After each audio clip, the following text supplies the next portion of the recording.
Om Namo Bhagavate Vasudevaya.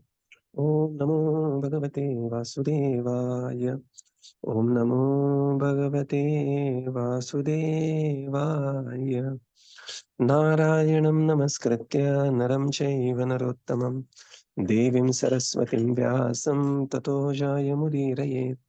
नष्टप्रायेषु अभद्रेषु नित्यं भागवत सेवया भगवती उत्तमश्लोके भक्तिर्भवति नैष्टिकी ॐ अज्ञानतिमिरन्धस्य ज्ञानाञ्जनशलाकया चक्षुरुन्मिलितं येन तस्मै श्रीगुरवे नमः श्रीचैतन्यमनोभीष्टं स्थापितं येन भूतले स्वयं रूपकदा मह्यं ददाति स्वपदान्तिकम् नमो विष्णुपादाय कृष्णपृष्ठाय भूतले श्रीमते भक्तिवेदान्त स्वामीनिति नामिने नमस्ते सरस्वते देवे गौरवाणी प्रचारिणे निर्विशेष शून्यवादी पाश्चात्यदेशतारिणे जय श्री कृष्ण चैतन्य प्रभु नित्यानंद श्री अद्वैत गदाधर श्रीवासादि गौर भक्त वृंद हरे Krishna Krishna Krishna Hare Hare Hare Ram Ram Ram Hare Hare.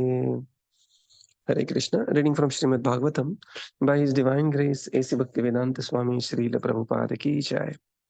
We are reading from Canto 3, Chapter 5, Vidura talks with Maitreya. And here in this section of this chapter, we are discussing the process of creation. So we come to text 30. Aham tattvat vikurvanan manovaikārikādbhuta vaikārikascha ye deva arthabhivyajanam yatah. Translate. The false ego is transformed into mind by interaction with the mode of goodness. All the demigods who control the phenomenal world are also products of the same principle, namely the interaction of false ego and the mode of goodness. Purport: false ego interacting with the different modes of material nature is the source of all materials in the phenomenal world. Hare Krishna. So the previous verse we have seen the Mahattattva, with the great causal truth, Mahattattva, transforms into false ego and which is manifested in cause, effect and doer. So this theme, Maitreya Muni is further explaining how there is a systematic creation of the material elements.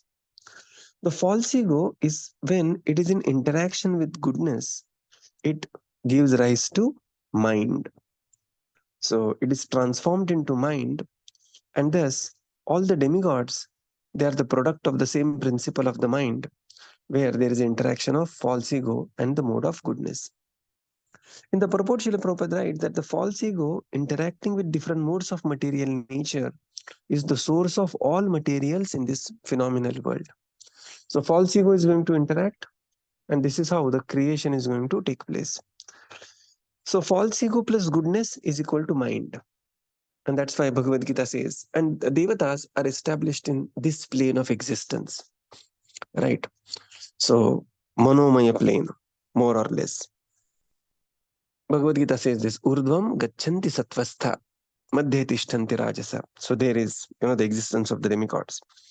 And that's why in Bhagavad Gita, when we see the austerity of the mind is considered to be mode of goodness. To be in the mode of goodness is the austerity of the mind. Mana prasadat saumyatvam, Bhagavad Gita 17.16. This is the austerity of mind.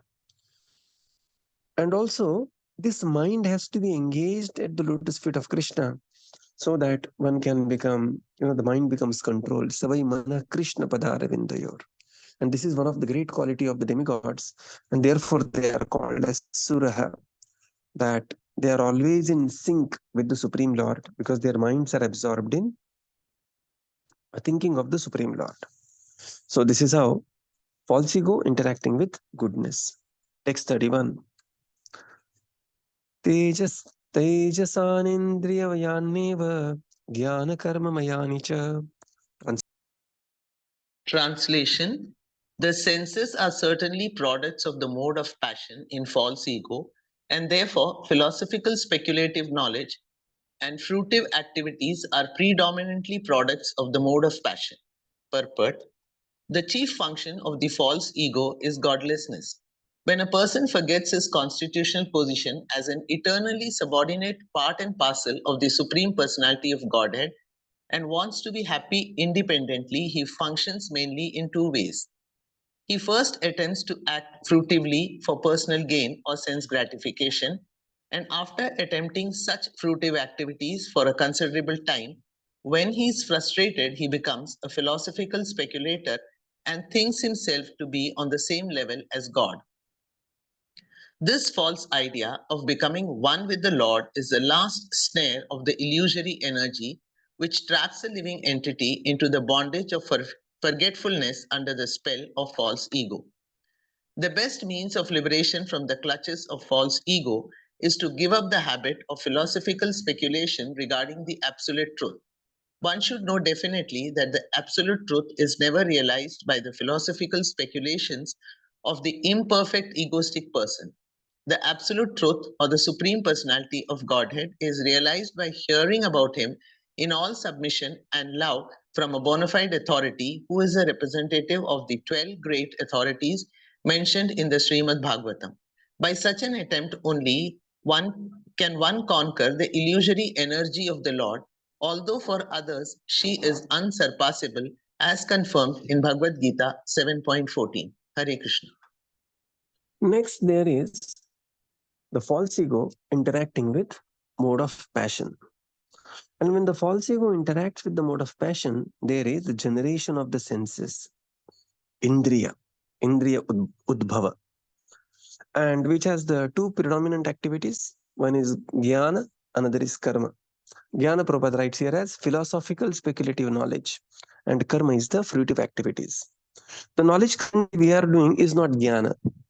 It's jnana in the sense it is knowledge, but it is bhakti jnana. It is knowledge in devotional service. Okay, so when the false ego is in mode of passion, interacting with passion gives rise to senses. In the purport, Srila Prabhupada writes that the chief function of the false ego is godlessness. What is false ego? Krishna bhuliya jiv, bhogavancha kare. This is the false ego. He has bhuliya. He has forgotten Krishna. Krishna bhuliya. What he has forgotten? He has forgotten his eternal relationship with the Supreme Lord. Jivera Swarupa hai. That he has forgotten. And then what he wants to do? Immediately he wants to do? Bhogavancha kare. He wants to enjoy. So Prabhupada says that such a false ego functions mainly in two ways. The first attempt is to have the personal gain and sense gratification, that is karma. And after repeated attempts and failed in karma, or not receiving the complete satisfaction that the soul is looking for, then in the frustration, he will move towards jnana, that is philosophical speculative knowledge, thinking that I am only Brahman, I am only Parabrahman. So first he wants to enjoy separately from God, and then when he is frustrated in the enjoyment, he concludes that I am only God. And Prabhupada says this is the last snare of the illusory energy, Maya. So therefore, if one has the best means of liberation from the clutches of false ego is to give up the habit of philosophical speculation, especially regarding the absolute truth. So absolute truth cannot be realized by such philosophical speculation, right? Brahma Samhita very beautifully describes this. Panthastu koti shatavatsara sampragamya vayo rathapi manaso munipungavana sopyastyat avichintya tatve. So even of our millions of years, one may go on speculating, but one will not reach the absolute truth. Then how to realize? Prabhupada says the absolute truth is best realized by hearing about the Lord in all submission and love from the bona fide authority who is following in the path of the Mahajana, Swayambhu Narada Shambhu. So in the authorized Guru Shishya Parampara, one receives the knowledge from a bona fide authority, just like we are here receiving the knowledge from Srila Prabhupada, which is part of Brahma Madhva Gaudiya Guru Shishya Parampara. Then one can very easily realize the Supreme Lord. And not only one can realize the Supreme Lord, one can also surpass the unsurpassable Maya, that is the external energy of the Lord. Maya is extremely strong. Daivi Hesha Mama Maya Duratyaya. Very difficult to cross over. Unsurpassable, Prabhupada writes. But Mami Vaye Prapadyante, by hearing about the Supreme Lord from bona fide sampradaya and following the process of bhakti, what one does is Mayami, he will surrender unto the Supreme Lord and then can very easily cross over the material existence. Mayamitam tarantite. Another important point here is that one can see false ego, when contacts with the mode of passion, it gives rise to senses. And therefore, to control senses, one needs passion, in the sense one needs activity, right? One needs engagement. And therefore, Narottam Das Thakur says this, Kama Krishna Karmarpane, Krodha Bhakta Dveshi Jane. There is how to engage the different vices. The lust, Kama, they can be controlled by Krishna Karmarpane. And therefore, senses have to be engaged in devotional service to the Supreme Lord, which is that verse which says senses has to be engaged in bhakti. Rishikena Rishikesa Sevaya. Yeah, correct. Sarvopadhi vinirmuktam tat paratvena nirmadam. Rishikena Rishikesha sevanam. So this is very important. Rishikena Rishikesha sevanam, because senses need engagement. This is very important point. Senses need engagement. Ours is not some samadhi, means we just sit in meditation and do samadhi. No, we sit and chant. That is our meditation. But our practical meditation is to be engaged in this practical devotional service to the Supreme Lord. And therefore, Srila Prabhupada translated bhakti as devotional service through senses and not some speculative, meditation. Right? So why? Because at the origin, when the false ego is interacting with the mode of passion, there is a udbhava of the indriya. Senses are arising, and therefore to control the senses one needs devotional engagement, right? Previously we have seen, to control the mind one needs the mode of goodness, mana prasadat saumyatvam. The first thing is satisfaction.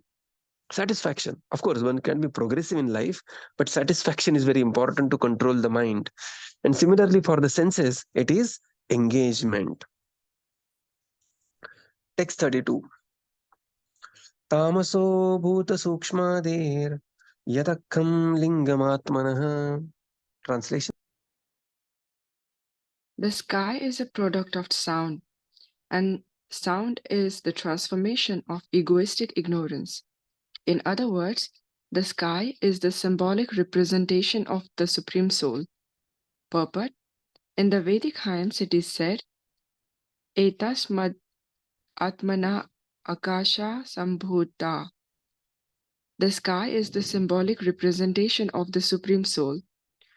Those who are egoistic in passion and ignorance cannot conceive the personality of Godhead. For them, the sky is the symbolic representation of the Supreme Soul. Hare Krishna. So after the mind, after the senses, now comes the sky. The sky is the product of sound, and the sound is transformation of the egoistic passion. So we have already seen ego has touched the passion, false ego plus passion. Now, one of the transformation of this egoistic passion is sound, and sky comes from the sound, that is Shabda. Or in other words, Srila Prabhupada writes here, the sky is the symbolic representation of the Supreme Soul. In the purport, Srila Prabhupada writes that sky is the symbolic representation of the Supreme Soul. Somebody may say, it is false ego plus passion. How it is Supreme Soul? No, it is Supreme Soul for whom? That symbolic representation for those who are egoistic in passion and ignorance and cannot conceive the personality of Godhead. So here it is something like Virat Rupa, right? So for the, it is not for the devotees. The sky is not the symbolic representation of the Lord, not for the devotees. For the devotees, they can very easily focus their mind and senses on the form of the Lord. But if somebody is very, very egoistic in passion and ignorance, and they cannot understand the personality of Godhead, param bhavam ajananto, then for them, sky is the symbolic representation. And they will be enamored with the vastness of sky. And they will say, oh, God is great. Sky is vast, God is great. Okay. So for them, sky is the symbolic representation of the Supreme Lord. Text 33. कालमायांश Yogen भगवद्वीक्षितं नभसो अनुसृतं स्पर्शम्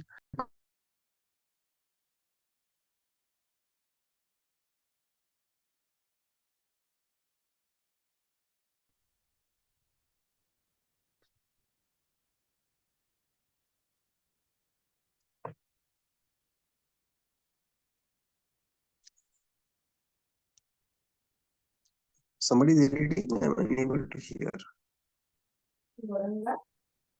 Thereafter, the personality of Godhead glanced over the sky, partly mixed with eternal time and external energy, and thus developed the touch sensation from which the air in the sky was produced. Purport: all material creations take place from subtle to gross. The entire universe has developed in that manner. From the sky developed the touch sensation, which is a mixture of eternal time, the external energy, and the glance of the personality of Godhead. The touch sensation developed into the air in the sky. Similarly, all other gross matter also developed from subtle to gross. Sound developed into sky, touch developed into air, form developed into fire, taste developed into water, and smell developed into earth. Now, thereafter, we have seen what we have seen? Mahat Tattva. From Mahat Tattva, we have seen mind, then we have seen senses, Indriya, then there we have seen sky, and now there is development of Udbhava of air. Thereafter, the personality of Godhead, Bhagavat Vikshataha, glanced over the sky, which is partly mixed with eternal time, Kalamshena, Yogena, and the external energy, and thus developed the touch sensation from which the air in the sky was produced. So in the purport, Srila Prabhupada writes that all material creation takes place from subtle to gross. This is very important thing.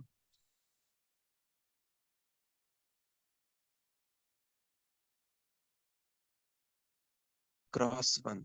Just like one desires to pizza, and then entire material, entire creation takes place. One will take the pizza base, one will have cheese, one will have so many toppings, so on and so forth. But one will say, from where it all started, it started with a desire, right? So material creation takes place from subtle to gross. From the desire, there will be activities generated, and therefore one has to be very careful of one's desire. And from where the desires come from, desires come from the association. Sangat sanjayate kamah. That from sangat sanjayate kamah, the desires come. And from desires, there is the practical creation. And therefore, Prabhupada says, all the material creation takes place from subtle to gross. And this entire universe is developed in this manner, right?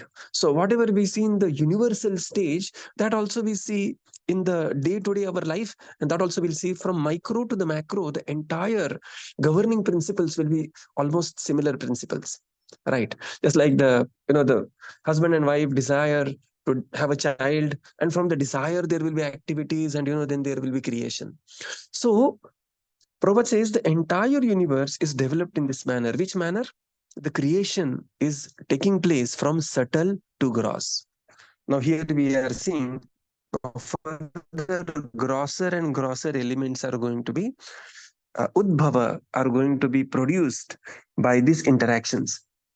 From the sky, we develop the touch sensation, and which is the mixture of kala, eternal time, maya, external energy, and bhagavat vikshitam, glance of the Supreme Lord.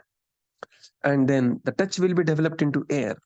So in the next purport 36, Srila Prabhupada is going to clarify this even in detail what this is. But as of now, from the sound, Sound is developed into sky, touch is developed into air, form is developed into fire, taste is developed into water, and smell is developed into earth. And this is how all the elements later will have the previous attributes, right? So this is how beautifully the creation takes place, and Maitreya Muni is explaining this creation to Vidurji. Text 34. Anilopi vikurvano nabhasorubalanvitah ससर्ज रूपतन्मात्रं ज्योतिर्लोकस्य लोचनम्. Translation. Thereafter, the extremely powerful air interacting with the sky generated the form of sense perception, and the perception of form transformed into electricity, the light to see the world. Thank you, sir. Yeah. So now there is further transformation. This powerful air, extremely powerful air, interacting with the sky generated the form.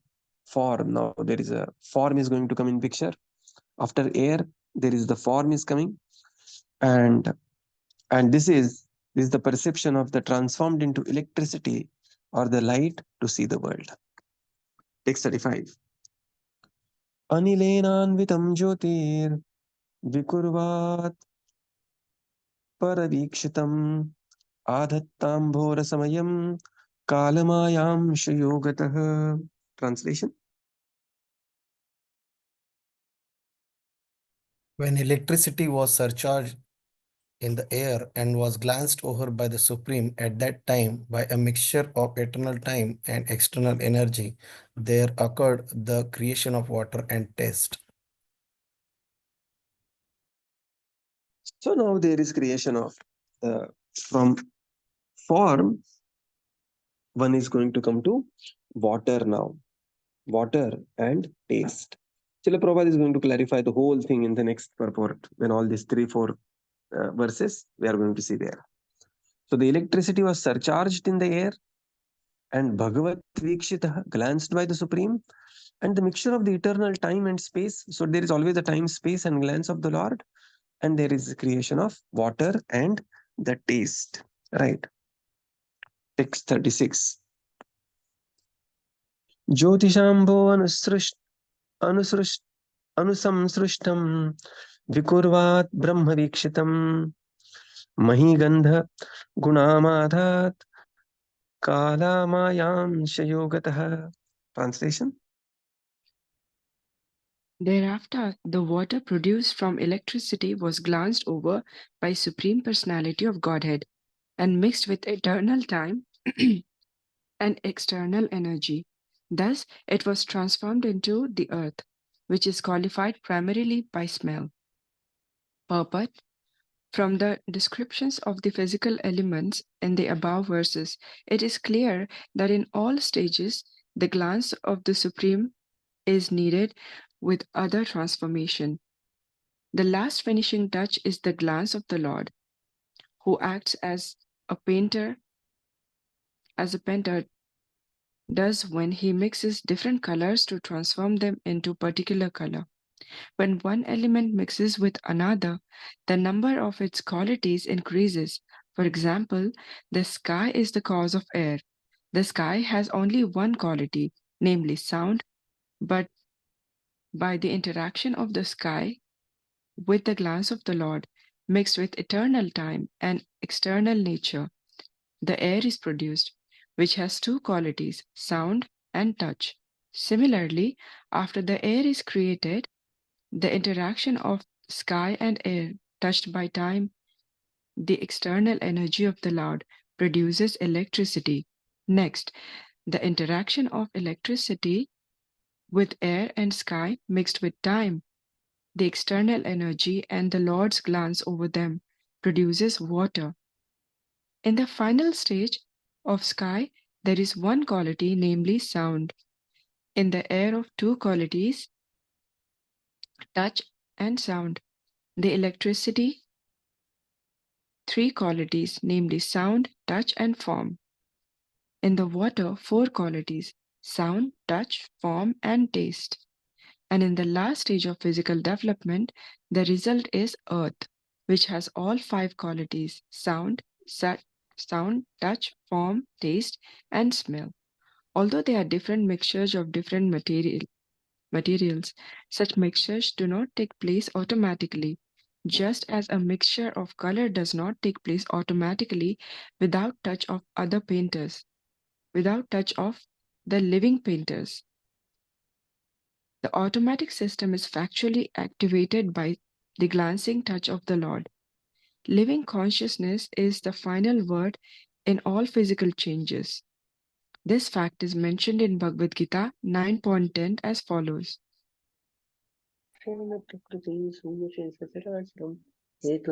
अध्यक्षेण प्रकृतिः सूयते सचराचरम् हेतुनानेन कौन्तेय जगद्विपरिवर्तते. The conclusion is that the physical elements may work wonderfully to the layman's eyes, but their working actually takes place under the supervision of the Lord. Those who can mark only the changes of the physical elements and cannot perceive the hidden hands of the Lord behind them are certainly less intelligent persons, although they may be advertised as great material scientists. Hare Krishna. So now the next is, thereafter, water is produced from electricity, fire. So there is water is produced, and when this water is glanced over by the Supreme Lord, and then along with space and time, there is a space, there is Maya, and there is a time, and then it will transformed into earth with the predominant quality of smell. Srila Prabhupada writes very beautiful purport here explaining all these 3-4 shlokas previously. That here, what is the most important thing in all the transformation? One after another. What is one word, phrase is coming common? And that phrase is, yeah, somebody? Glance of the Lord. Yes, Bhagavat Vikshataha, that is glance of the Lord. So, from the description of the physical elements, Srila Prabhupada writes, in all stages, there is extreme importance of glance of the Supreme Lord, Bhagavat Vikshataha. And whenever there is a glance of the Lord, there is a transformation. One element getting transformed into another, to another, to another, developing different qualities. And one can see how beautifully the creation takes place. So initially, one can see, Srila Prabhupada says there, that there is sky. Sky has only one quality, that is sound, right? So in the sky, it is slightly subtle, but later it becomes very understandable. So Shabda, sky. Then air has a sound and touch. Air you can hear also, right? When there is a strong air, wind moving, you can hear the wind, and you can touch the wind. There is a sensation, yeah, thandi hawa chal rahi hai. So there is touch. In the fire, there is a sound, the cracking sound of the fire. There is a sensation of touch. One can touch the fire and get burnt, right? Or can receive the warmth. And there is form of the fire. One can see fire. One cannot see air, but one can see fire, right? In water, there is a sound of the water. Then one can touch water. One can see the form of the water. Water can take any form where one is putting the water, and one can taste the water. So this is the additional element is added there, quality is added. That is the taste of the water. And then water is transformed into earth. Earth has a sound. Earth has a touch, form, taste, and the distinctive quality of the smell. Water doesn't have smell. Fire doesn't have fire doesn't have taste. Air doesn't have form, and sky doesn't have touch. So this is how sky has one quality, sound. Air has two, sound and touch. Fire has three, sound, touch, and form. Water has four, sound, touch, form, and taste. And earth has five, sound, touch, form, taste, and smell. So this is how there is a progressive transformation by glance of the Supreme Lord. Bhagavat Vikshataha. And this is how, when the Lord says, Mayadhyakshena Prakriti, this is the Adhyakshata of the Lord. Adhyaksha word comes from two things, Adhi plus Aksha. Aksha means supervision, vision, Aksha. Under the glance of the Supreme Lord, Bhagavat Vikshataha, there is the complete transformation.